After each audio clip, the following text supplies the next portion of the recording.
ان الحمد لله نحمده ونستعينه ونستغفره ونعوذ بالله من شرور انفسنا ومن سيئات اعمالنا من يهده الله فلا مضل له ومن يضلل فلا هادي له واشهد ان لا اله الا الله وحده لا شريك له واشهد ان محمدا عبده ورسوله اما بعد فان خير الحديث كتاب الله وخير الهدي هدي محمد صلى الله عليه واله وسلم وشر الامور محدثاتها وكل محدثة بدعة وكل بدعة ضلالة وكل ضلالة في النار.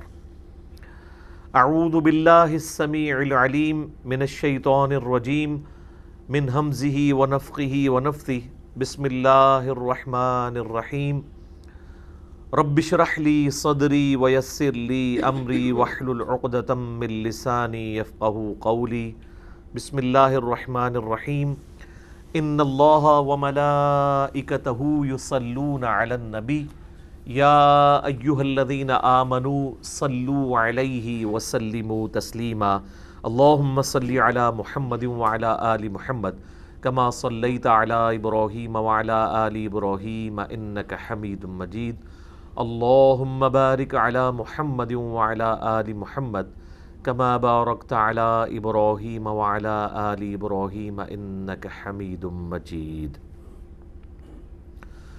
اللہم ربنا آتنا فی الدنیا حسنۃ وفی الآخرۃ حسنۃ وقنا عذاب النار ربنا آتنا من لدنک رحمۃ وہیئ لنا من امرنا رشدا لا الہ الا انت سبحانک انی کنت من الظالمین حسبنا اللہ ونعم الوکیل یا حی یا قیوم برحمتک استغیث ولا حول ولا قوة الا باللہ العلی العظیم آمین. الحمدللہ آج 16 اگست 2020 کی قرآن کلاس نمبر 41 کی اسٹوڈیو ریکارڈنگ ہونے جا رہی ہے. آج انشاءاللہ تعالی ہم سورۃ البقرہ کی آیت نمبر 274 سے آنورڈ سٹارٹ کریں گے اور امید ہے کہ آج انشاءاللہ سورۃ البقرہ مکمل ہو جائے گی انشاءاللہ تعالی. میرے بھائیوں، پچھلے مسلسل آلموسٹ 3 دروس جو ہیں وہ انفاق فی سبیل اللہ سے ریلیٹڈ قرآن حکیم کا یہ پورشن ڈسکس ہو رہا ہے. آج انشاءاللہ تعالی یہ ٹاپک بھی کنکلوڈ ہو جائے گا اور بالخصوص سود کی حرمت کے اوپر جو آیات ہیں قرآن حکیم میں سخت ترین آیات وہ آج کے درس میں آئیں گی، کیونکہ سودی ذہنیت یہ ہے کہ مال جوڑنے کے بعد اس مال کو مزید مال کمانے کا ذریعہ بنایا جائے، اور اللہ تعالیٰ کی ریکوائرمنٹ اپنے بندے سے یہ ہے کہ مال جوڑو گے تو اس کی زکوٰۃ دو گے، ایٹ لیسٹ 40واں حصہ جسے 2.5% کہتے ہیں سالانہ آپ نے نکالنا ہے. تو اللہ تعالیٰ کی اپنے بندوں سے ریکوائرمنٹ یہ ہے کہ مال جوڑنا ہے تو اللہ کی راہ میں اتنا خرچ کرنا ہی کرنا ہے، اور سودی ذہنیت یہ ہے کہ مال جوڑنا ہے تو اس مال کو جوڑنے کے بعد مزید مال بنانے کا ذریعہ بنانا ہے، لوگوں کو سود کے اوپر قرضہ دے کے ان کا استحصال کرنا. یہ 2 الگ اپروچز ہیں. اللہ تعالیٰ انسان کو مال کے ذریعے مال کمانے سے روکتا نہیں ہے.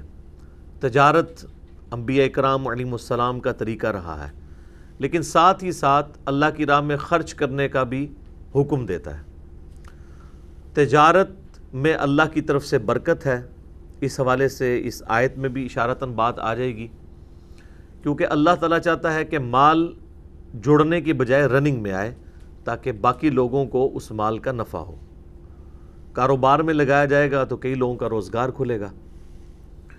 اسی لیے جب آپ مال جوڑتے ہیں تو اس کی آپ زکوٰۃ دیتے ہیں، اور اگر آپ اس مال کے ذریعے کوئی کاروبار والا معاملہ کریں تو جو کاروبار میں ایسٹس استعمال ہو رہے ہوتے ہیں ان پہ کوئی زکوٰۃ نہیں ہے، صرف اس مال کے ذریعے جو آپ مال کماتے ہیں نا اس کے اوپر آپ کو زکوٰۃ دینی ہوتی ہے۔ البتہ جو مال تجارت ہے اس کی زکوٰۃ تو آپ کو دینی ہے۔ مثلا کسی نے کپڑے کی دکان کھولی ہوئی ہے تو اس میں جو کپڑا ڈالا ہے نا وہ تو اس کا مال ہے، اس کی تو زکوٰۃ دے گا، دکان کی زکوٰۃ نہیں دے گا۔ اسی طریقے سے کسی فیکٹری آنر نے کوئی مشینری لگائی ہوئی ہے تو مشینری کی زکوٰۃ نہیں دے گا،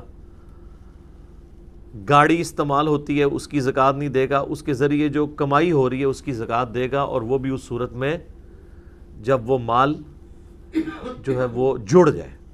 اگر مال ساتھ ساتھ خرچ کر رہا ہے پھر کوئی زکوٰۃ نہیں ہے۔ اعوذ باللہ من الشیطان الرجیم، بسم اللہ الرحمن الرحیم۔ الذین ينفقون اموالهم باللیل والنہار، وہ لوگ جو خرچ کرتے ہیں اپنے مال میں سے رات اور دن، سرا وعلانیہ،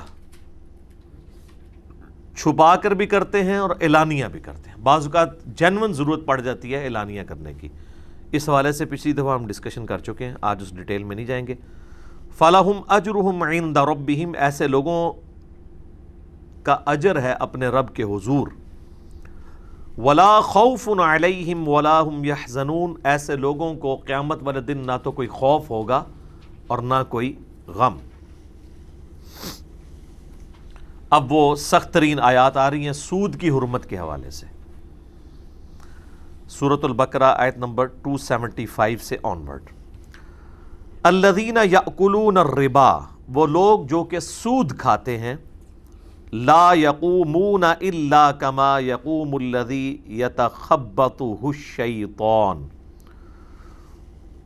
وہ نہیں کھڑے ہوں گے مگر اس حال میں جیسا کہ ایسا شخص کھڑا ہوتا ہے جسے شیطان نے، کسی جن نے چھو کے مخبوط الحواس کر دیا ہو، پاگل کر دیا ہو۔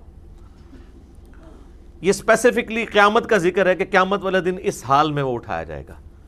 ویسے آپ اس کا عملی مظاہرہ جو ہے وہ اسٹاک ایکسچینج میں دیکھ سکتے ہیں۔ وہ آلموسٹ جس طریقے سے ایک دوسرے سے بات کر رہے ہوتے ہیں نا، تو وہ یہی لگ رہا ہوتا ہے کہ ان کو شیطان نے مس کر کے جو ہے نا مخبوط الحواس کیا ہوا ہے۔ قیامت والے دن تو جو ہونا ہے وہ ہونا ہے۔ اسٹاک ایکسچینج کی کمائی مطلقاً حرام نہیں ہے، اس میں جو حلال کے کاروبار کے ایسٹس ہیں وہ صحیح ہیں، لیکن جو حرام کا پورشن ہے وہ تو حرام ہے، یعنی ایسے کاروبار میں مال کھپانا جو فی نفسی غلط تھا وہ تو غلط ہے۔ تو اللہ تعالیٰ ہمارا جو دنیا میں سود کھانے والا آدمی ہے وہ قیامت والے دن اللہ کے حضور اس حال میں کھڑا کیا جائے گا جس طرح کہ شیطان نے اسے مخبوط الحواس کر دیا ہو، من المس، چھو کر۔ ذالک بانہم، یہ اس لیے ہے کہ یہ لوگ کہتے ہیں قالوا انما البیع مثل الربا، کہ تجارت بھی تو سود کی مانند ہے۔ وَأَحَلَّ اللَّهُ الْبَيْعَ وَحَرَّمَ الرِّبَا، جبکہ اللہ تعالیٰ نے تجارت کو حلال کیا ہے اور سود کو حرام کیا ہے۔ دیکھیں یہ بڑی امپورٹنٹ بات ہے۔ جو سود کھانے والے ہیں وہ کہتے ہیں کہ تجارت بھی تو سود والا ہی معاملہ ہے۔ سود ویسے کوئی لفظ برا نہیں ہے، ہم اردو میں اس لفظ کو استعمال کرتے ہیں، یہ فارسی زبان کا لفظ ہے، سود مند، کہتے نہیں یہ چیز بڑی سود مند ہے، فائدے والی ہے۔ ایکچولی جو اس میں ایز اے ٹرم ورڈ ہے وہ ہے ربا یا انٹرسٹ انگلش کے اندر، چونکہ اردو میں اب یہ سود بھی چل رہا ہے۔ تو جو سودی لوگ ہیں وہ کہتے ہیں کہ جی کاروبار اور سود یہ دونوں ایک طرح کے ہیں۔ پھر کیا وجہ ہے کہ سود جو ہے وہ حرام ہے اور کاروبار حلال ہے؟ تو اللہ تعالیٰ نے اس کے اوپر ورڈکٹ دی ہے کہ اس کی وجہ یہ ہے کہ وَأَحَلَّ اللَّهُ الْبَيْعَ وَحَرَّمَ الرِّبَا، اللہ نے تجارت کو حلال کر دیا ہے اور سود کو حرام کر دیا ہے، یہ ہے اس کی اصل وجہ۔ اور سورۃ الانبیاء میں ہے لا یسأل عما یفعل وہم یسألون، اللہ کو کوئی نہیں پوچھ سکتا جو اس نے کیا، اور اللہ ہر ایک کو پوچھ سکتا ہے کہ اس نے یہ کیوں کیا۔ یہ تو ہے اصولی بات۔ باقی اگر آپ اس کی تفسیر کے اندر جائیں تو آپ کو ٹیکنیکل ریزنز بھی سامنے آ جائیں گی کہ سود اور کاروبار میں زمین آسمان کا فرق ہے. سود پیسے کے بدلے پیسہ ہوتا ہے، منی اگینسٹ منی، جبکہ کاروبار منی اگینسٹ گڈز ہوتا ہے، چیزوں کے بدلے مال کمانا ہے. میں 10 لاکھ روپیہ آپ کو دوں، اس کے بدلے 10,000 روپے مہینے میں آپ سے میں اس پیسے کا کرایہ وصول کروں تو یہ حرام ہے. لیکن اگر میں 10 لاکھ روپے کی گاڑی آپ کو دوں اور اس کے اگینسٹ اس گاڑی کا 10,000 روپے مہینہ کرایہ لوں تو یہ حلال ہے. میں 30 لاکھ روپے آپ کو دوں، اس کے بدلے میں 30,000 روپیہ آپ سے اس مال کا کرایہ وصول کروں تو یہ حرام ہے. میں 30 لاکھ کا مکان آپ کو کرائے پہ دوں اور اس میں رہنے کا آپ سے کرایہ 30,000 روپے وصول کروں تو یہ حلال ہے. یعنی جب جب گڈز انوالو ہو جائیں گی، جب کوئی چیز ٹینجیبل فارم میں فزیکلی کوئی چیز انوالو ہو جائے گی تو پھر وہ پیسے کے بدلے پیسہ نہیں ہوگا بلکہ اشیاء کے بدلے پیسہ ہوگا، اور وہ کاروبار ہوگا، وہ حلال ہوگا. اس کی ریزن یہ ہے کہ جب آپ کاروبار کر رہے ہوتے ہیں تو کئی لوگوں کا رزق اس کے ساتھ کھل جاتا ہے. مثلا کسی نے رینٹ اے کار کا کاروبار شروع کیا ہوا ہے، گاڑی اس نے کرائے پہ چھوڑی ہوئی ہے. اب وہ گاڑی 50 لاکھ روپے کی بھی ہو نا، اس کے اوپر 0 زکوٰۃ ہے. وہ گاڑی جب روڈ پہ چلے گی، اس گاڑی کا کرایہ جو ہے نا مالک وصول کرے گا، اور وہ کرایہ اگر وہ کھا کے استعمال کر لیتا ہے تو اس کرائے پہ بھی کوئی زکوٰۃ نہیں ہے. ہاں اگر وہ کرایہ جوڑتا رہتا ہے اور سال میں 7.5 تولے سونے کے برابر اس کی مالیت ہو جاتی ہے تو زکوٰۃ دے گا. ورنہ 50 لاکھ کی گاڑی کے اوپر نہ گاڑی کے اوپر زکوٰۃ ہے اور نہ اس کی کمائی کے اوپر. اگر وہ کمائی جڑ نہیں رہی، آپ ساتھ ساتھ کھا رہے ہیں. جیسے میں اکثر بتاتا ہوں کہ اسلام آباد میں کروڑ پتی غریب لوگ ہیں. F7 میں کروڑوں روپے کی ان کی کوٹھی ہے، زکوٰۃ کوئی نہیں ہے. ایک پورشن میں خود رہتے ہیں، دوسرا پورشن کرائے پہ دیا ہوا ہے. 70,000 80,000 بعض اوقات لاکھ 1.5 لاکھ 3 لاکھ 4 لاکھ روپیہ بھی کرایہ وہاں پہ موجود ہے. وہ کرایہ اس سے وصول کرتے ہیں اور وہ مہینے کا اپنا خرچہ چلاتے ہیں. At the end of the day ان کی کروڑوں روپے کی کوٹھی کے اوپر 0 زکوٰۃ ہے، کیونکہ انہوں نے اپنا مال رننگ میں لائے ہوئے ہیں. جو اوپر کرایہ دار رہ رہے ہیں ان کو اس سے نفع پہنچ رہا ہے نا. پھر اس گھر کے ساتھ وابستہ جتنی بھی چیزیں ہیں، کوڑا کرکٹ اٹھانے کے لیے کوئی مزدور آتا ہے، اس کی روزی اس کے ساتھ جڑی ہوئی ہے. پھر وہ بجلی استعمال کر رہے ہیں، اس بجلی کا کرایہ دے رہے ہیں گورنمنٹ کو. وابڈا کے پورے ملازمین کی تنخواہیں اس کے ساتھ جڑی ہوئی ہیں. تو اسلام یہ کہتا ہے کہ پیسہ رننگ میں آئے تو وہ کاروبار ہے، وہ حلال ہے اور اس میں اللہ کی طرف سے برکت ہے. اور پیسے کے بدلے پیسہ کمایا جائے کاروبار میں لگائے بغیر، لوگوں کا آ جائے کہ یہ لو پیسے اور مجھے اس کے بدلے اتنے پیسے دو، تو یہ ہے ظلم. اور یہ بھی یاد رکھیے گا کہ پروفٹ کی پرسنٹیج تو آپ فکس کر سکتے ہیں لیکن پروفٹ کو آپ فکس نہیں کر سکتے. مثلا میں نے اگر کسی کے کاروبار میں 10 لاکھ روپے لگائے کاروبار میں ایز اے سلیپنگ پارٹنر، جسے مداربہ بھی یہ کہتے ہیں کہ محنت تیری ہوگی مال میرا ہوگا، اور میں اس کے ساتھ یہ طے کروں گا کہ مجھے آپ نے کمائی کا سپوز 50% دینا ہے. وہ اب میری مرضی ہے، جس طرح ہم کنسنسس کے ساتھ کریں. 30% لے سکتے ہیں، 70% وہ لے لے، 30% آپ. آسان سمجھانے کے لیے 50% وہ لیتا ہے، 50% آپ. تو جو پروفٹ ہے اس کی پرسنٹیج فکس ہو گئی. کیا؟ 50%. مراد یہ کہ اگر وہ 10 لاکھ سے 10,000 روپیہ کمائے گا تو 5,000 آپ کو دے گا اور 5,000 خود. لیکن اگر اگلے مہینے وہ 5,000 کمائے گا تو اب آپ کو 5,000 نہیں وہ دے گا بلکہ 2,500 دے گا. اب آپ اس کو نہیں کہہ سکتے کہ جی پچھلے مہینے تو نے مجھے دیا تھا 5,000 روپیہ، تو فکس کر میرے ساتھ کہ مجھے ہر مہینے تو 5,000 ہی دے گا یا 10,000 ہی دے گا، تو یہ سود ہو جائے گا. کرایہ آپ فکس کر سکتے ہیں کیونکہ اس میں گڈز انوالو ہو جاتی ہیں کہ آپ نے کسی کو چنگچی لے دی اور اسے کہا کہ روزانہ کا 300 کرایہ مجھے دینا ہے، تو اب یہ چیز کا کرایہ ہے، یہ بالکل جائز ہوگا۔ لیکن اگر آپ کسی کاروبار میں انویسٹمنٹ کرتے ہیں پھر آپ اس سے فکس منی نہیں لیں گے بلکہ پرسنٹیج لیں گے اس کی کمائی کی، اور اس میں یہ ہے کہ اگر وہ اگلی دفعہ 20,000 کماتا ہے تو پھر آپ کو 10,000 دے گا، اگر 40,000 کماتا ہے تو 20,000 دے گا، 1,00,000 کماتا ہے تو 50,000 دے گا۔ اور ایک اور بات، اگر وہ کچھ بھی نہیں کماتا کچھ بھی نہیں دے گا۔ اور اس سے اگلی بات کہ اگر اس کو نقصان ہو جاتا ہے تو نقصان بھی وہ برداشت نہیں کرے گا، نقصان اس نے برداشت کرنا ہوگا جس نے پیسے لگائے ہیں۔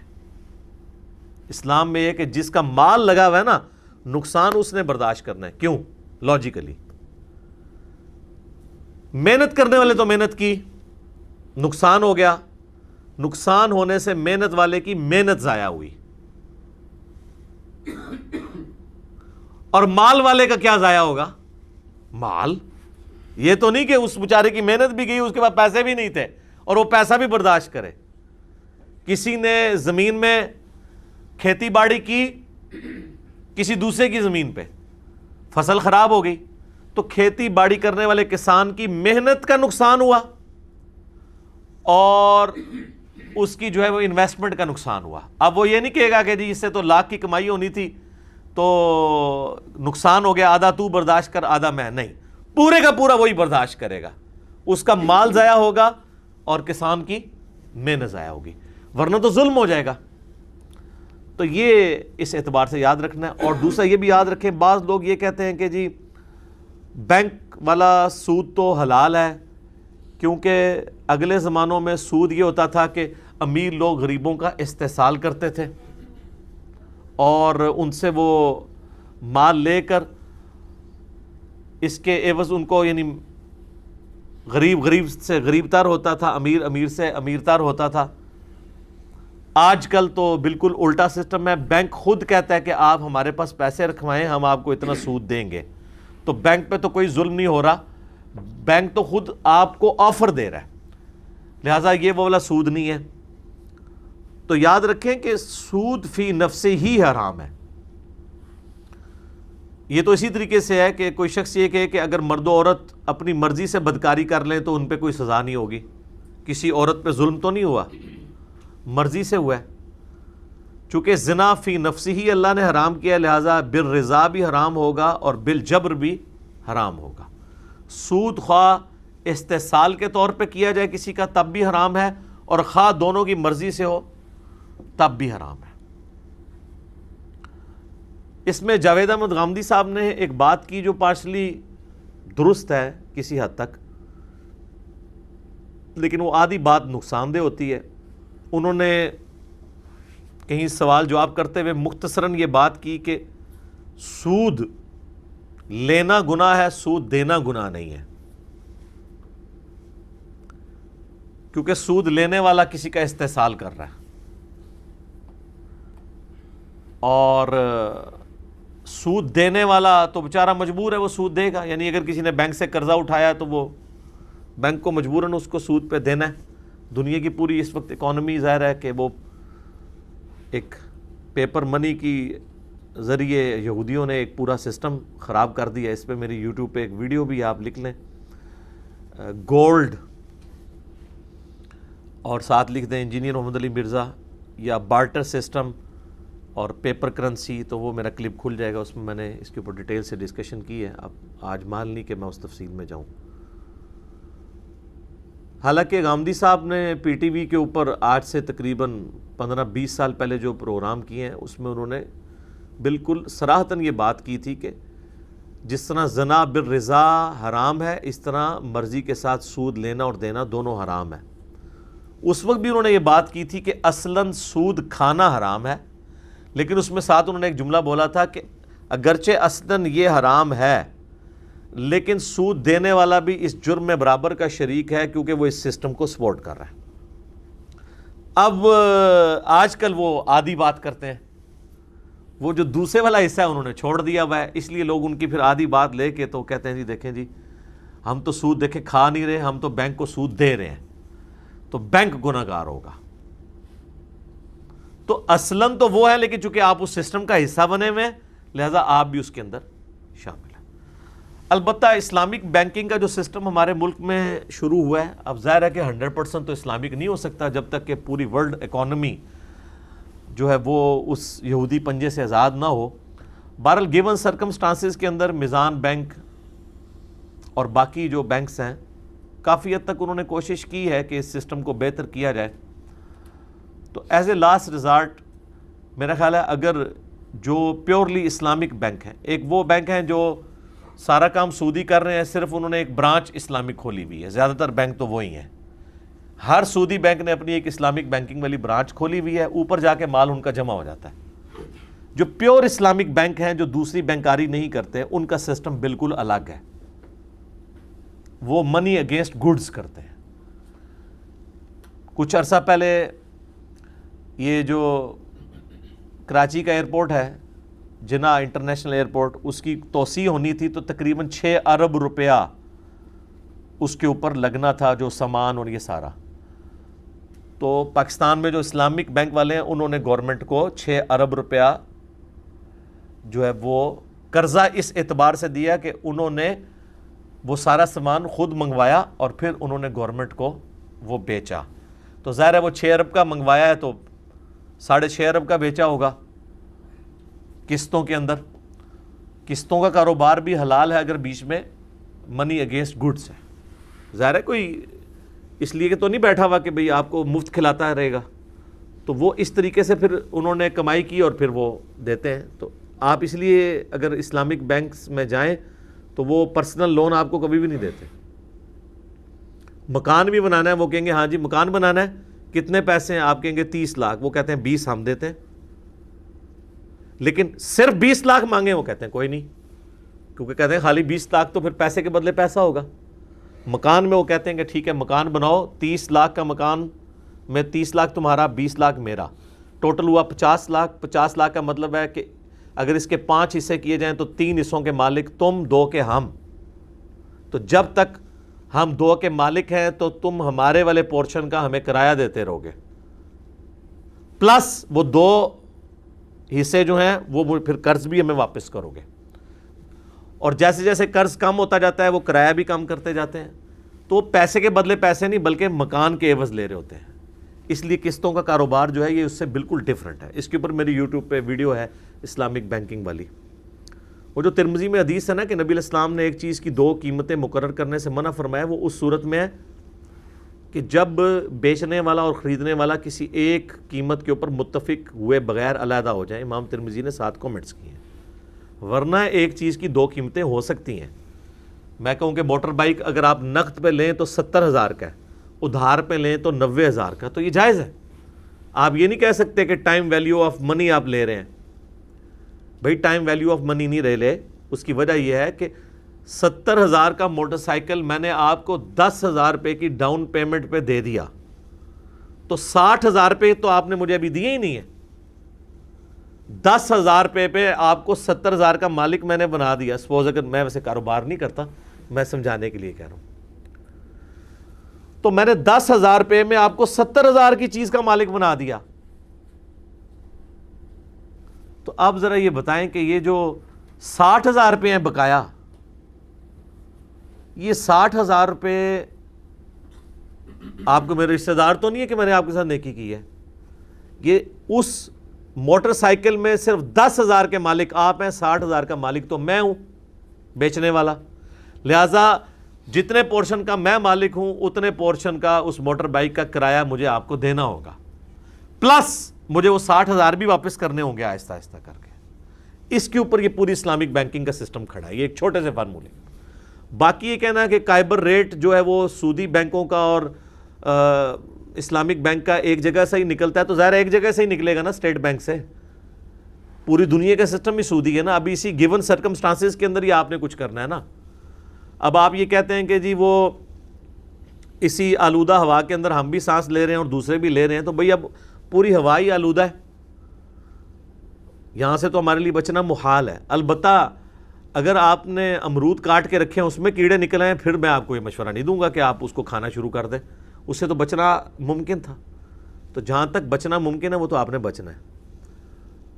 باقی بینک ٹوٹلی تو اس کا کاروبار حرام نہیں ہے، بڑی خدمت کا کام ہے.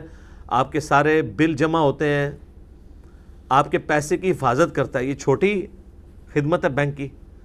یہ تو سودی سسٹم کی وجہ سے ہمیں اس بینکنگ نظام کے ساتھ اختلاف ہے. ادروائز بینکنگ فی نفسی تو ایک بہترین چیز ہے اگر یہ ساری قباحتیں اس میں سے ایک ایک کر کے نکلیں. ملیشیا میں اسلامک بینکنگ کا سسٹم بنایا گیا ہے، اور دنیا میں اگر پیور اسلامک بینکنگ ہے تو وہ اسرائیل کے اندر ہے، کیونکہ یہودیوں کے نزدیک یہودی سے سود لے کے نہیں کھا سکتا، تو وہاں پہ سودی سسٹم ہے ہی نہیں ہے.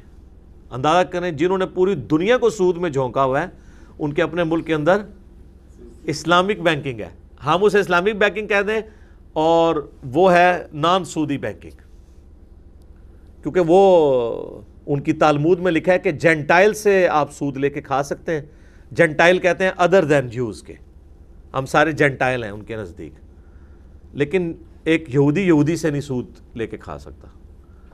تو آپ دیکھ لیں کہ یہودی بھی اس لیول تک دوسرے یہودیوں کا خیال رکھتے ہیں، مسلمان کا گلا کاٹ دیتا ہے.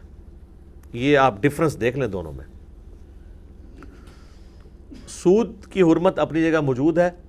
اسلامک بینکنگ ایک اس کی طرف قدم ہے. لوگ پوچھتے بھی رہتے ہیں، تو کسی نے گاڑی نکلوانی ہے، کسی نے مکان بنانا ہے، تو آپ اسلامک بینک جو پیور لی ہیں ان سے رابطہ کریں، اور یہ بھی ایز اے لاسٹ ریزارٹ ہے. اگر آپ اس سے بھی بچ سکتے ہیں تو بہت اچھی بات ہے. باقی جو پورے کا پورا سسٹم وہ تو ظاہر ہے سود کے اوپر چل رہا ہے، اس پہ تو ہم کسی کو مشورہ نہیں دیں گے کہ وہ باقی بینکنگ سسٹم کا حصہ بنے. اب گیون سرکمسٹانسز میں تو آہستہ آہستہ انہی چیزوں کی طرف جایا جا سکتا ہے. اور اس میں بہت زیادہ کریڈٹ دوں گا مفتی تقی عثمانی صاحب کو. انہوں نے بڑے انٹلیکچوئل لیول کے اوپر جا کے اس حوالے سے کتابیں لکھیں، اور اس پورے سسٹم میں جو ایمبیگوٹیز تھیں وہ لوگوں کو کلیئر کیں. پھر بھی وہ مانتے ہیں کہ اس میں ابھی بھی کمزوریاں ہیں جن کو اوور کم کرنے کے لیے کچھ ٹائم ریکوائرڈ ہے. لیکن بہرحال ایک سمت میں ہمارا سسٹم چل تو پڑا ہے، تو انشاءاللہ تعالی بہتری آ جائے گی. اور اسی چیز کا فائدہ پھر اٹھاتے ہیں یہ آپ کے مولوی، اور وہ آپ سے پیسے ہتھیاتے ہیں. دیکھیں اربوں روپے کے سکینڈل مداربہ کے چکر میں وہ تبلیغی جماعت کے کچھ لوگ تھے پنڈی میں، اربوں روپے لوگوں کا کھا گئے. بوریوں میں وہ پیسے لوگوں سے وصول کرتے تھے، نہ پیچھے کسی سٹاک ایکسچینج کی گارنٹی، نہ اسٹیٹ بینک کی گارنٹی، اور تیل لگا کے چلے گئے سب کو. اور پھر یہ نقصان ہوتا ہے. اور لوگوں کو بھی نہیں سمجھ آتی کہ یہ دنیا میں کون سا کاروبار ہے جس میں آپ لاکھ روپیہ دے کے تو 10,000 روپیہ مہینے کا کما رہے ہیں. ٹھیک ہے، یہ 20,000 روپیہ وہ آپ کے 10 لاکھ میں سے ہی آپ کو 3-4 قسطیں دیتے ہیں، اس کے بعد پھر وہ بھاگ جاتے تھے. یا بہت بڑے والے لوگوں سے جو ہے وہ بڑے لیول پہ پیسے اکٹھے کیے، چھوٹوں کو نوازتے رہے، اس کی وجہ سے گاہک انہوں نے اکٹھے کیے، اور اس طرح پھر آپ کو پتہ ہے جو سکینڈل سامنے آیا. تو اس حوالے سے حکومت کا کام ہے کہ وہ اس طرح کی چیزوں کو اس وقت کنٹرول کر لیا کرے کہ جب یہ سارے معاملات ڈبل شاہ والے چل رہے ہوتے ہیں. اینڈ پہ جب خبر لگتی ہے پھر گورنمنٹ کو بھی خیال آ جاتا ہے کہ اچھا یہ کیا ہو گیا، حالانکہ اس کے بعد کچھ بھی نہیں ہونا ہوتا. وہ پھر ایسے لوگ پکڑ بھی جاتے ہیں، وہ کہتے ہیں ٹھیک ہے جی ہمیں جیل میں ڈال دیں، ہمارے پاس تو کچھ بھی نہیں ہے، کہاں سے دیں. تو پیسے تو پھر بھی کوئی نہیں واپس ملتے. بہرحال میں نے سود کے حوالے سے اتنی گفتگو کر دی ہے کہ آپ کو اوورال ایک ڈاکٹرن کلیئر ہو جائے. فَمَنْ جَاءَهُ مَوْعِظَةٌ مِّن رَبِّهِ، پس جس کے پاس اس کے رب کی طرف سے نصیحت آ گئی، یعنی کیا نصیحت؟ کہ سود سے بچ جاؤ. فَانْتَهَا فَلَهُ مَا سَلَفَ، تو وہ سود سے رک جائے، البتہ جو پہلے گزر چکا اس کی معافی ہے. وَأَمْرُهُ إِلَى اللَّهِ، اور اس کا معاملہ اللہ کے سپرد. وَمَنْ عَادَ، اور جو اس کے باوجود اعادہ کرے، پھر سود کھانا شروع کر دے. فَأُولَئِكَ أَصْحَابُ النَّارِ، پس ایسے ہی لوگ ہیں اہل جہنم. ہم فیہا خالدون، وہ ہمیشہ اس میں رہیں گے. اللہم اجرنا من النار. اللہ تعالیٰ ہمارا کہ جس نے توبہ کر لی تو اب پچھلا جو سود اس نے کھایا ہے نا وہ معاف، اب آندہ کے لیے وہ احتیاط کر لے. یمحق اللہ الربا، اللہ تعالیٰ سود کو گھٹاتا ہے، مٹاتا ہے، وَيُرْبِ الصَّدَقَاتِ، اور صدقات کو بڑھاتا ہے۔ اسلام تو پورا صدقے کے سسٹم کے اوپر، زکوٰۃ کے سسٹم کے اوپر، انفاق فی سبیل اللہ کے اوپر چل رہا ہے۔ اسلام کہتا ہے کہ آپ مال جوڑیں اور جوڑے ہوئے مال کو مزید مال بنانے کا ذریعہ سود کے اعتبار سے بنانے کی بجائے اسے تجارت میں لگائیں، یا اللہ کی راہ میں خرچ کریں اور آخرت کے لیے سٹور کریں، اور اس میں ڈیٹم لیول پہ زکوٰۃ تو آپ نے دینی ہے، جو میں نے پچھلی دفعہ ڈیٹیل سے ڈسکس کیا۔ واللہ لا يحب كل کفار اثیم، اللہ تعالیٰ دوست نہیں رکھتا ہر قسم کے ناشکر گناہگار کو۔ ان الذین آمنوا وعملوا الصالحات، بے شک وہ لوگ جو ایمان لے کر آئے اور نیک اعمال کیے، واقاموا الصلاۃ، اور انہوں نے نماز کو قائم کیا، وآتوا الزکاۃ، اور اللہ کی راہ میں زکوٰۃ بھی دیتے رہے، لہم اجرہم عند ربہم، ایسے لوگوں کے لیے اجر ہے ان کے رب کے حضور، ولا خوف علیہم ولا ہم یحزنون، اور قیامت والے دن نہ تو انہیں کوئی خوف ہوگا نہ کوئی غم، قیامت کے دن کا امن ان لوگوں کو مل جائے گا۔ اللہم اجعلنا منہم، اللہ تعالی ہمیں ان میں شامل کریں، آمین۔ یا ایہا الذین آمنوا اتقوا اللہ، اے ایمان والو اللہ سے ڈر جاؤ، وَذَرُوا مَا بَقِيَ مِنَ الرِّبَا، اور چھوڑ دو جو بقیہ کا سود بچ گیا، جو صحیح بخاری میں آتا ہے نبی الاسلام نے حجۃ الوداع کے موقع پر فرمایا کہ جاہلیت کی تمام رسومات میرے پاؤں کے نیچے ہیں، اور سب سے پہلے میں اپنے چچا عباس کا سود معاف کرتا ہوں۔ تو اللہ تعالیٰ ہمارا جو رہ گیا سود چھوڑ دو، اب یہ نہ کہو کہ جی میں پہلے اس کو پورا کر لوں تو آمدہ سے میں نہیں کروں گا، نہیں، بیچ میں بھی اب پتہ چل گیا ادھر سے ہی چھوڑ دو اسے، ان کنتم مؤمنین، اگر تم واقعی مومن ہو۔ فَإِن لَمْ تَفْعَلُوا، اور اگر تم باز نہ آئے، یہ اب سخت ترین آیت ہے، فَأَذَنُوا بِحَرْبٍ مِّنَ اللَّهِ وَرَسُولِهِ، تو پس اعلان جنگ سن لو اللہ اور اس کے رسول کی طرف سے ایسے بندے کے لیے جو سودی سسٹم کو سپورٹ کر رہا ہے۔ وَإِن تُبْتُمْ فَلَكُمْ رُؤُوسُ أَمْوَالِكُمْ، اور اگر تم توبہ کر لو تو جو راس المال تمہاری ایکویٹی ہے وہ تمہیں ملے گی۔ اب یہ نہیں ہے کہ اللہ تعالیٰ ہمارا کہ سودی سسٹم سے توبہ کر لو تو اب جس کو قرض دیا ہوا تھا سود کے اوپر تو وہ جو قرضہ بھی اس کا معاف کر دو۔ اللہ ہمارا یہ نہیں میں کہہ رہا کہ جو قرضہ ہے وہ معاف نہیں، قرضہ وہ تمہیں واپس کرے گا، اس کے اوپر سود معاف کر دو اسے۔ یہ نہیں اللہ تم پہ ظلم کرے گا کہ جی اب سودی سسٹم ختم ہے تو لہذا جس نے وہ قرضہ لیا تھا قرضہ بھی وہ دبا لے، نہیں، قرضہ تمہیں ایکویٹی ملے گا، جو اس کے اوپر انٹرسٹ تم لے رہے تھے نا وہ ختم۔ لا تظلمون ولا تظلمون، نہ تم ظلم کرو اور نہ تم پر ظلم کیا جائے، یعنی کسی سے سود کھانا یہ تم ظلم کر رہے ہو، اور تم پر یہ ظلم کرے گا وہ بندہ کہ سود تو اللہ نے ختم کروا دیا اور اب الٹا آپ کو وہ قرضہ بھی واپس کرنے کے لیے تیار نہ ہو، تو آپ پہ بھی ظلم نہیں اللہ تعالیٰ چاہتا۔ وَإِن كَانَ ذُو عُسْرَةٍ، اور اگر مقروض تنگ دست ہو، فَنَظِرَةٌ إِلَى مَيْسَرَةٍ، تو کچھ عرصے کے لیے اسے خوشحال ہونے تک کے لیے مہلت دو۔ وَأَن تَصَدَّقُوا، اور اگر تم معاف ہی کر دو، ہائے ہائے ہائے، خَيْرٌ لَكُمْ، تو یہ تمہارے لیے بہتر ہے، إِن كُنتُمْ تَعْلَمُونَ، اگر تم جانتے ہو۔ سر اس آیت کے بعد کئی صحابہ نے مقروضوں کے قرضے بھی معاف کیے، انہوں نے کہا اللہ نے کیا ختم۔ تو اللہ تعالیٰ ہمارا اگر معاف کرو گے تو اس کا اجر میں تمہیں دوں گا، اور اگر کوئی مقروض ہے وہ قرضہ نہیں اتار سک رہا تو خوشحالی ہونے تک انتظار کرو، اسے مہلت دو۔ یہ اصل ہے اس بات کی کہ آپ مقروض سے اس کا قرضہ لیٹ ہونے کے عوض پینلٹی نہیں وصول کر سکتے۔ پینلٹی جب آپ وصول کریں گے تو یہ ہو جائے گا سود، لہٰذا یہ بجلی کے بلوں کے اوپر جو جرمانہ ہے یہ سود ہے، کیونکہ یہ آپ سے وہ پینلٹی وصول کر رہے ہیں، کیونکہ ہم جو بجلی استعمال کرتے ہیں حکومت سے ادھار استعمال کرتے ہیں، اور at the end of the month ہم اس ادھار کو اتارتے ہیں پیسوں کی فارم میں کہ آپ نے اتنے یونٹ استعمال کیے۔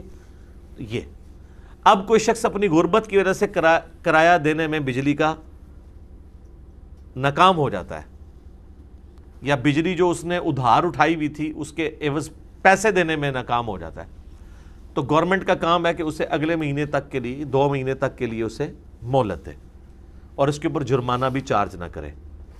یہ دیکھ لیں قرآن میں وہ سود ہے جرمانہ. اچھا لیکن ظاہر اب یہ سسٹم پورا انہوں نے اس طریقے سے چلایا ہوا ہے تو کوئی فرق نہیں پڑتا اگر جرمانہ نہ ڈالیں.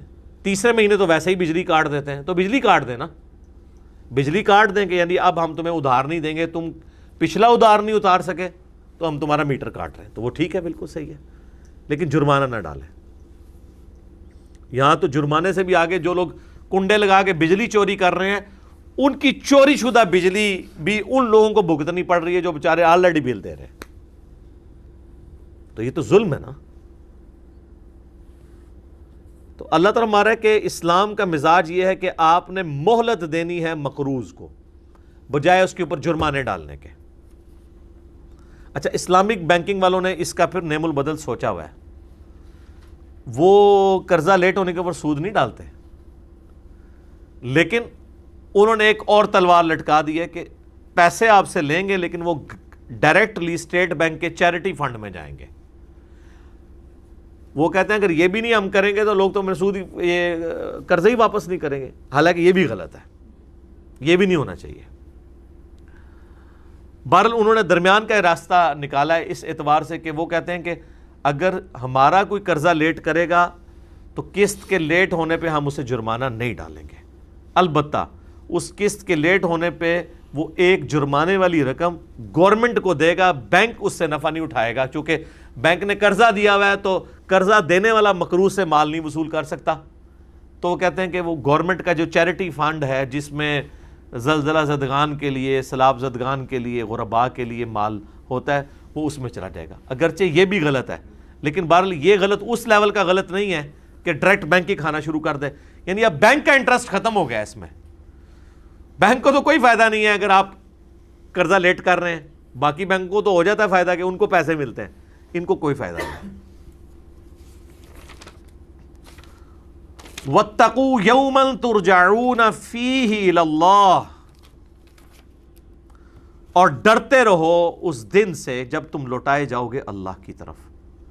ثُمَّ تُوَفَّىٰ كُلُّ نَفْسٍ مَّا كَسَبَتْ, پھر ہر جان کو پورا پورا بدلہ دیا جائے گا جو اس نے دنیا میں کمایا تھا. وَهُمْ لَا يُظْلَمُونَ, اور ان پر کوئی زیادتی نہیں ہوگی. سر یہ سورۃ البقرہ کی آیت نمبر 281 آلموسٹ کنسنسس ہے کہ یہ قرآن کی سب سے آخری آیت ہے جو نازل ہوئی ہے, اور اس کے اندر سوز و گداز ہی آپ دیکھ لیں کیا ہے. صحیح بخاری میں عبداللہ ابن عباس کا قول ہے کہ قرآن حکیم کی سب سے آخری آیت جو نازل ہوئی ہے نا وہ سود کی حرمت کے اوپر ہے, اور وہ ایک آیت نہیں ہے, یہ پوری آیات ہیں جو پیچھے سے سٹارٹ ہوئی ہیں, اینڈ اس کا 281 پہ ہو رہا ہے. اس میں امام بخاری نے باب بھی باندھا ہے کہ قرآن کی سب سے آخر میں نازل ہونے والی آیت مبارکہ کون سی ہے.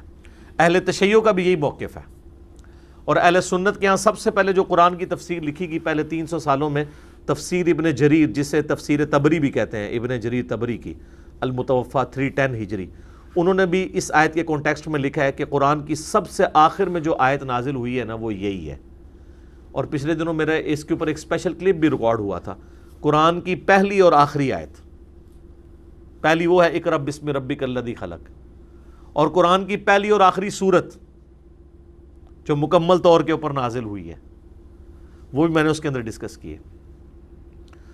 اور اس آیت کا آپ سوز و گداز دیکھ لیں, یہ آیت خود اپنے اندر اتنی گہرائی رکھتی ہے کہ یہ بول کے کہہ رہی ہے کہ یہ اللہ تعالیٰ نے آخری بات ہے جو انسانیت کے ساتھ کی. اب قیامت تک چونکہ پیغمبر کوئی نہیں آنا, انسان اور اللہ کا رشتہ اس قرآن کے ذریعے قائم ہے, اور اس میں بھی جو آخری بات اللہ نے آپ کو, جب بھی کوئی خط لکھتا ہے تو آخر میں نصیحت لکھی جاتی ہے.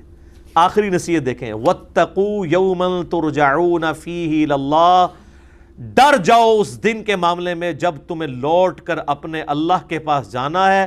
ثُمَّ تُوَفَّىٰ كُلُّ نَفْسٍ مَّا كَسَبَتْ, پھر اس دن ہر جان کو اس کے کیے ہوئے اعمال کا پورا پورا بدلہ دیا جائے گا. وَهُمْ لَا يُظْلَمُونَ, اور ان کے اوپر ظلم نہیں ہوگا. تو یہ بہت اہم آیت ہے اس حوالے سے.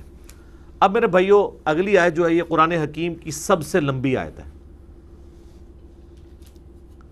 اس سے بڑی کوئی آیت نہیں ہے.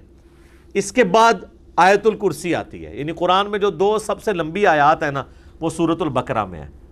نمبر 1 یہ آیت ہے سورۃ البقرہ آیت نمبر 282، اور نمبر 2 ہے سورۃ البقرہ آیت نمبر 255 جسے آیت الکرسی کہتے ہیں۔ اس سے ایک بات تو کلیئر ہوئی جو صحیح مسلم میں حدیث ہے کہ قرآن کی سب سے عظیم آیت، آیت العظم من القرآن، وہ آیت الکرسی ہے۔ ہمارے ملک میں کہا جاتا ہے جس فرقے کی تعداد زیادہ ہے نا وہ سواد اعظم ہے، جنتی گروہ ہے، کیونکہ قرآن میں احادیث کے اندر ہے نا کہ بڑی جماعت سواد اعظم۔ تو میں نے اس کے اوپر جواب دیا تھا اگر اعظم کا مطلب یہی لیا جائے نا کہ تعداد میں بڑا، تو اس وقت دنیا میں تعداد میں سب سے زیادہ کافر ہے۔ وہ کہتے ہیں نہیں جی مسلمانوں میں، تو ہم کہتے ہیں اگر مسلمانوں میں تعداد کے حوالے سے لیں گے پھر نبی علیہ السلام نے جو اعظم کی تعریف کی ہے پھر وہ غلط ہو جائے گی۔ صحیح بخاری میں ہے کہ سورۃ العظم جو ہے نا قرآن کی، آپ کی ڈیفینیشن میں تو سورہ بقرہ ہے چونکہ سب سے لمبی ہے، نبی علیہ السلام فرمایا سورۃ العظم قرآن کی سورۃ الفاتحہ ہے، تو اعظم کا مطلب ہے عظمت والی۔ لہٰذا صحیح مسلم میں جو حدیث ہے کہ آیت العظم قرآن کی وہ ہے آیت الکرسی، اور اگر آپ کی ڈیفینیشن مانی جاتی تعداد میں زیادہ تو یہ آیت العظم ہونی چاہیے تھی سورۃ البقرہ کی آیت نمبر 282، چونکہ یہ تو لمبی آیت ہے۔ اور یہ یاد رکھیے گا کہ آیات کی جو لمبائی، کہاں سے آیت شروع ہونی کہاں ختم ہونی، یہ توقیفی ہے، نبی علیہ السلام کے بتانے پر موقوف ہے، اور نبی علیہ السلام کو اللہ نے وحی کے ذریعے بتایا۔ یہ کہلاتی ہے آیت دائن، یعنی یہ اردو میں لفظ لین دین استعمال ہوتا ہے، تو یعنی جب آپ کسی کے ساتھ لین دین کا معاملہ کریں گے اور اس میں ادھار پیسے انوالو ہوں گے تو آپ نے لکھت پڑھت کرنی ہے، ان رائٹنگ اس کو لے کے آنا ہے۔ اگر نقد کر رہے ہیں پھر ان رائٹنگ لانے کی ضرورت نہیں، وہ بھی اسی آیت میں آ جائے گا، لیکن اگر ادھار کر رہے ہیں تو اللہ تعالیٰ ہمارا ہے کہ پھر اس کو ریٹن میں کر لو، اور اس کو بڑا اسٹرکٹلی اللہ تعالیٰ نے حکم دیا ہے، حتیٰ کہ اس میں الفاظ ہیں کہ اس میں کوئی سستی نہ دکھانا کہ یہ خیر ہے، کیونکہ زندگی موت کا پتہ نہیں ہے نا۔ تو کاغذ پہ ریٹن لین دین ہونا چاہیے جب آپ ادھار مال کسی سے اٹھاتے ہیں، اور عموماً یہاں پہ کاروباری لوگ تو یہ کرتے ہیں، خصوصاً سنیارے ہیں۔ آپ دیکھیں نا اگر آپ ان کو کوئی آرڈر دیتے ہیں آدھے پیسے پہلے دیں گے تو وہ آپ کو ایک پرچی بنا کے دیں گے کہ اتنا وصول اتنا ادھار، ایک کاپی ان کے پاس ایک آپ کے پاس۔ کل کو آپ کلیم کر سکتے ہیں وہ بندہ مر گیا آپ مر گئے ہیں تو کیسے کلیم کریں گے؟ آپس میں بھی جو ادھار کا سسٹم ہے نا اس میں پریفریبل یہی ہے کہ لکھت پڑھت والا معاملہ ہونا چاہیے، اور اگر وہ نہیں ہے ایٹ لیسٹ 2 گواہ ضرور ہوں۔ لیکن قرآن کہتا ہے گواہ کے ساتھ لکھنے والا معاملہ بھی ہونا چاہیے۔ گواہ بھی بعض اوقات مکر جاتے ہیں، یہ جھوٹی گواہی بھی دے سکتے ہیں، تو ریٹن میں ہو۔ ویسے پاکستان کے قانون میں تو جب تک ریٹن میں نہیں ہوگا نا گواہوں کی بنیاد کے اوپر آپ فیصلہ نہیں کر سکتے، اور کسی حد تک جسٹیفائی ہے یہ چیز، اسی لیے نکاح والے معاملے کو بھی ریٹن میں لایا جاتا ہے، صرف زبانی گواہوں کے اوپر نہیں چھوڑا جاتا۔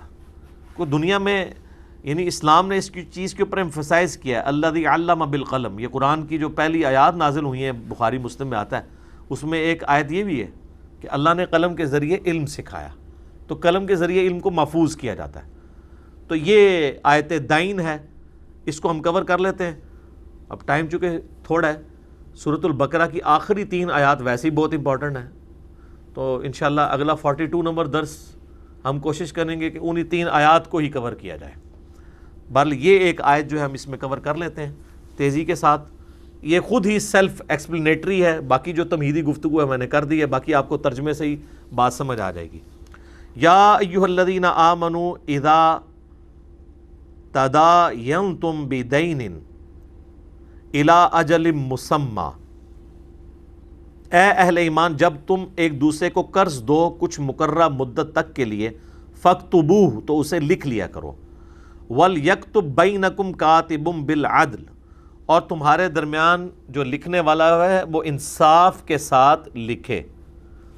یہ آج کے زمانے کے اعتبار سے تو آپ کو سمجھنا مشکل ہوگا، اگلے زمانے میں 99% لوگ چٹے ان پڑھ ہوتے تھے، تو اس لیے اللہ تعالیٰ وہ لکھنے والے کو خوف دلا رہا ہے کہ یہ نہ ہو کہ وہ ادھار بیچارے نے لیا ہے 10,000 روپے اور تم لکھ دو اس کو 12,000، اس بیچارے کو تو پتہ ہی نہیں چلنا۔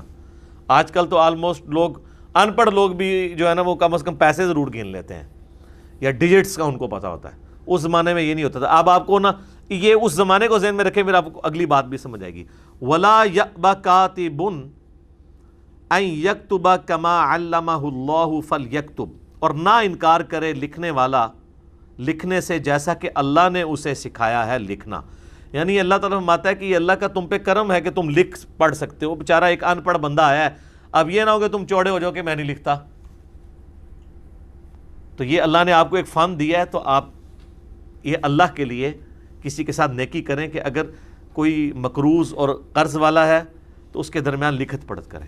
اور اب یہ ساتھ آ جائے گا کہ املا جو کروانی ہے نا وہ اس نے کروانی ہے جو مقروض ہے.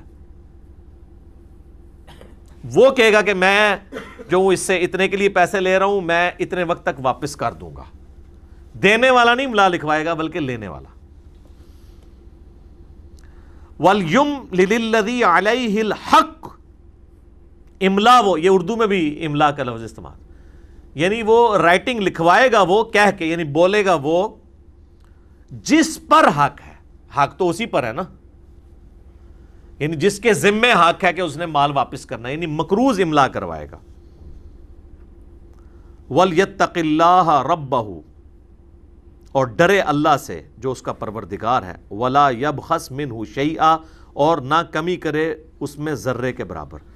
یعنی اللہ تعالیٰ کاتب کو کہہ رہا ہے دیکھنا کوئی مطلب ہینکی پھینکی نہیں مارنی تم نے، جو جتنا قرضہ ہے اتنا ہی لکھنا ہے، نہ کم نہ زیادہ. فَإِنْ كَانَ الَّذِي عَلَيْهِ الْحَقِّ، پھر وہ شخص کہ جس کے اوپر حق ہے، یعنی جو مقروض ہے، قرضہ جس نے لیا ہے، اگر وہ بیچارہ بالکل ہی چٹا ان پڑھا ہے اور وہ اتنا گیا گزرا ہے کہ بیچارہ وہ املا بھی نہیں لکھوا سکتا، بالکل سیدھا سا ہے. سفیہن او ضعیفا، وہ اتنا بیوقوف ہے یا اتنا کمزور ہے. او لا یستطیع ان یمل، اور وہ اس چیز کی طاقت بھی نہیں رکھتا کہ اس میں اتنا کانفیڈنس بھی نہیں کہ اس کی سپیکنگ پاور بھی نہیں ہے کہ وہ املا کروا سکے. ہوا فلیملل ولیہ بالعدل، تو اگر وہ املا نہیں کر سکتا تو اس کا ولی، کوئی قریبی رشتہ دار تھوڑا بہت سمجھدار بندہ، وہ املا کروا دے. وَاسْتَشْهِدُوا شَهِيدَيْنِ مِن رِجَالِكُمْ، اور اس پورے معاملے کو دو مرد گواہ جو ہیں وہ ویٹ کریں گے، گواہی دیں گے اس کے اوپر، وہ وہاں پہ موجود ہوں کہ ان کے درمیان یہ ادھار والا معاملہ طے پایا. فَإِن لَّمْ يَكُونَا رَجُلَيْنِ، اور اگر دو مرد نہ مل سکیں، فَرَجُلٌ، پھر ایک مرد، وَامْرَأَتَانِ، اور دو عورتیں، مِمَّن تَرْضَوْنَ مِنَ الشُّهَدَاءِ، وہ گواہ جن کو تم پسند کرتے ہو. یعنی بعض اوقات کوئی شخص کہہ سکتا ہے جی مجھے تو ان گواہوں پہ اعتبار نہیں ہے، یہی دو نمبری کرتے ہیں، جس طرح کرتے بھی آپ کو پتہ ہے مکر جاتے ہیں. تو یعنی وہ گواہوں کے اوپر بھی کنسنسس ہونا چاہیے کہ جن کو پسند کرتے ہوں لوگ. ان تضل احداہما فتذکر احداہما الاخری، تو اللہ تعالیٰ کہ دو عورتیں رکھنے کی وجہ یہ ہے کہ اگر ایک عورت بھول جائے تو دوسری عورت اسے یاد کروا دے. یہ حقیقت بات ہے کہ عموماً عورتوں کی جو قوت یاداشت ہے وہ مردوں کی نسبت کم ہوتی ہے. اب کوئی بالکل کسی پھپنی کٹنی عورت کی نہ مثال دے دے کہ اس نے تو پرانی باتیں بھی یاد رکھی ہوئی ہیں. عموماً عورتیں جو ہے نا وہ ان کی یاداشت اللہ نے نیچرلی کمزور رکھی ہے، کیونکہ انہوں نے گھر میں نمبر 2 بن کے گزارا کرنا ہوتا ہے. اگر وہ ہر چیز کو اپنے دل پہ لینا شروع کر دینا تو وہ ہر ٹائم ہی گھر میں لڑائی ہو. مرد جو ہے وہ اس حوالے سے زیادہ ظالم ہوتا ہے. عورتیں آپ دیکھیں اگر وہ ناراض ہوتی ہیں تو تھوڑی دیر بعد خود بخود یہ تھوڑی سی محنت کرنے سے راضی ہو جاتی ہیں. ان کے اندر یعنی بغض و عناد اور لمبے عرصے تک دشمنی پالنا یہ چیزیں نہیں ہوتی. یہ اللہ نے ان کے اندر ایک سیفٹی والو رکھا ہوا ہے، ان کی یاداشت کمزور رکھی ہوئی ہے. تو اللہ تعالیٰ ماتا ہے کہ دو عورتیں گواہ رکھنے کا مقصد یہ ہے ایک مرد کے بدلے دو عورتیں، یا تو دو مرد ہوں گے اور اگر ایک مرد ہوگا تو دو عورتیں، تاکہ اگر ایک بھول جائے تو دوسری اسے یاد کروا دیں. بعض اوقات عورتیں مطلب دو عورتیں ایک طرح کے واقعے کو بیان کرتے ہوئے آپس میں ان کے الفاظ ہی نہیں میچ کر رہے ہوتے. پھر وہ عورتوں کو یاد دلانا ذرا آسان ہوتا ہے، وہ پھر ان کو یاد کرواتی ہیں کہ نہیں نہیں ایسے طے ہوا ایسی پیڑی ہے، کہتی ہیں ہاں ایہی ہوا ایسی. تو یہ وہی چیز ہے اللہ ہمارا کہ اگر ایک بھول جائے تو دوسری پیڑی انہوں یاد کروا دو.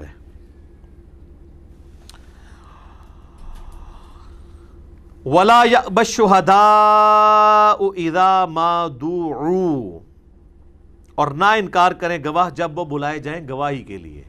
یعنی کل کو کہیں رپھڑا ڈال جائے مقروض اور قرض دینے والے کے درمیان، اور جب گواہوں کو بلایا جائے تو اب وہ گواہی باری پڑ جائیں کہ ہم نے گواہی نہیں دینی ہے، یا وہ پیسے مانگیں. یہ کام بھی نہیں ہونا چاہیے. وَلَا تَسْأَمُوا أَن تَكْتُبُوهُ صَغِيرًا أَوْ كَبِيرًا، اور مت اکتایا کرو اس بات سے، خواہ تھوڑا قرضہ ہو خواہ زیادہ، کہ تم لکھنے پڑھنے سے بھاگو. اللہ تعالیٰ ہمارا اس میں کاہلی سستی نہیں کرنی کہ یار خیر ہے، یہ لکھت پڑھا والا کام ضرور کر لیا کرو. الا اجلی، جب کسی مقررہ میعاد تک کے لیے تم قرضہ دو کسی کو. ذالکم اقسط عند اللہ واقوم للشہادۃ، یہ اللہ کے نزدیک بھی بہت یعنی انصاف کے لائق ہے یہ چیز، اور محفوظ رکھنے والی ہے گواہی کو. وَأَدْنَا أَلَّا تَرْتَابُوا إِلَّا أَن تَكُونَ تِجَارَةً، اور آسان طریقہ ہے کہ تمہیں شک سے بچا لے گی یہ لکھت پڑھت والی چیز. اللہ کے نزدیک بھی انصاف کے اوپر ہے، اور شہادت کے لیے بھی آسانی ہوگی جب ریٹن میں ریکارڈ ہوگا، جب یہ تم یعنی جس کو قرضہ دے رہے ہو. لیکن الا ان تکون تجارتا حاضرہ، ہاں مگر اس میں ایک ایکسیپشن ہے، اگر تم 10 تجارت کر رہے ہو، یعنی پیسے دے رہے ہو اور کسی سے چیز اٹھا رہے ہو، تو پھر اس میں لکھت پڑھت کی ضرورت نہیں ہے، کیونکہ اس میں ادھار نہیں اٹھائی، نقد اٹھائی ہے. حاضرۃ تدیرونها بینکم فلیس علیکم جناح، اگر 10 کر رہے ہو لین دین آپس میں کرو تو اس میں تم پہ کوئی حرج نہیں ہے. اللہ تکتبوها، کہ تم اسے لکھو، یعنی لکھنا اس کیس میں کوئی ضروری نہیں ہے.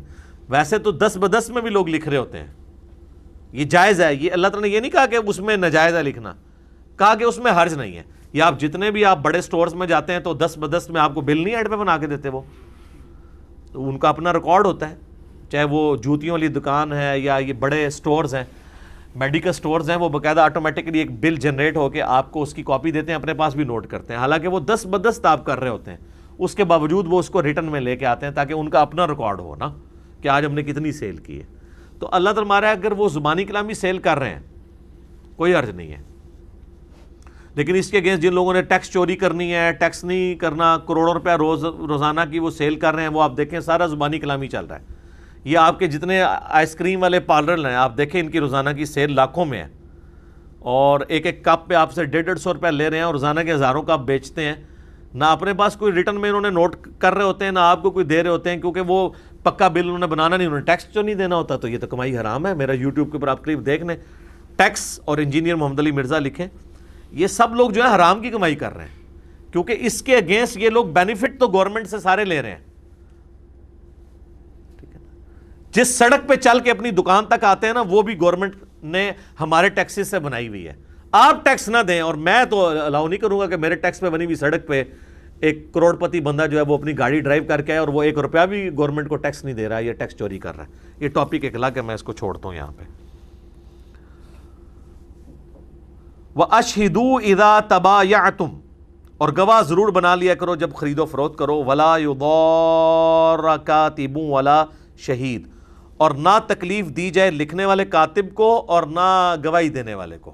یہ نہ ہو وہ کہ جی نیکی کر کے گلے پڑ گئی ہے، کاتب کو بھی بیچ میں گھسیٹ لیا، یعنی کوئی آپس میں جھگڑا ہوا تو پہلے ان کی کوٹ لگ گئی، لکھنے والے کی اور گواہی دینے والوں کی، جس کی وجہ سے آج کل کئی لوگ پھر وہ کہتے ہیں جی وہ عدالتوں میں ہمیں چکر کاٹنے پڑیں گے، ہم گواہی نہیں بنتے. یہ گواہی ہے تو وہ چھپا جاتے ہیں.